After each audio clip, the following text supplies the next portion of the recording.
Баща ми беше велик хомо еректус. Или казано помежду ни маймун.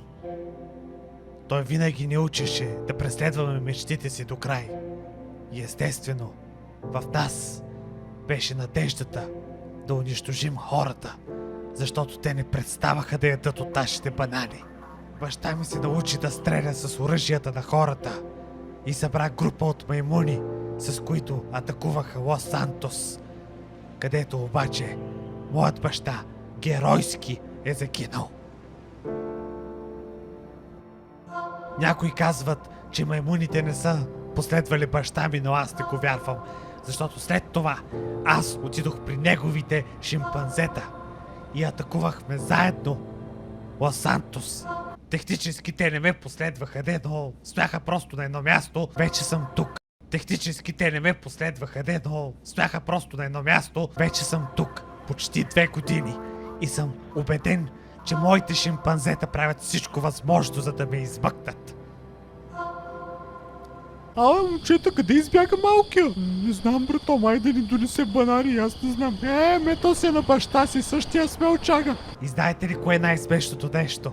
Хората в Лос Сантос и в частност полицаите са изключително тъпи, защото ме тикнаха в тази килия преди 2 години и от 2 години абсолютно никой не е слязал да ме наглежда, защото мога да избягам. Нито един полицай не слезе, за да ме погледне и да каже: чакай малко, трябва да наглеждам тази опасна маймуна, все пак може да направи нещо и да излезе от килията си. И... Чакай малко, какво става? Не, моля, били са отворени през последните 2 години. Оле, трябва да отида при шимпанзетата бързо. Това е Prison Break, Маймун Едишън. Леле, полицайите са тук. Бягай! Бягам, да знаете. Какво става, бе? Защо не ме преследват? Братле, тя присъдата ти изтече преди около година и половина. Моля! Вие какво си мислите, бе? Че ще ме правите на маймуна ли? Ей сега, отивам при моите хора. Але, сега ще видите. Сега ще видите. Заради връщам, отивам до планината и се връщам с шимпанзетата. Айде! Момчета, какво става, бе? Какво правите тук, бе? Не се опитахте да ме спасите.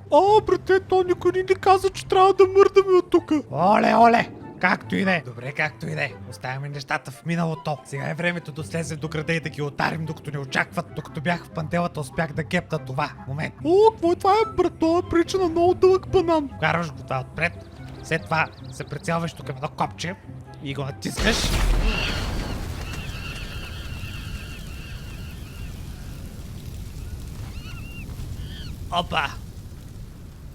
Опа, момчета. Не, момчета.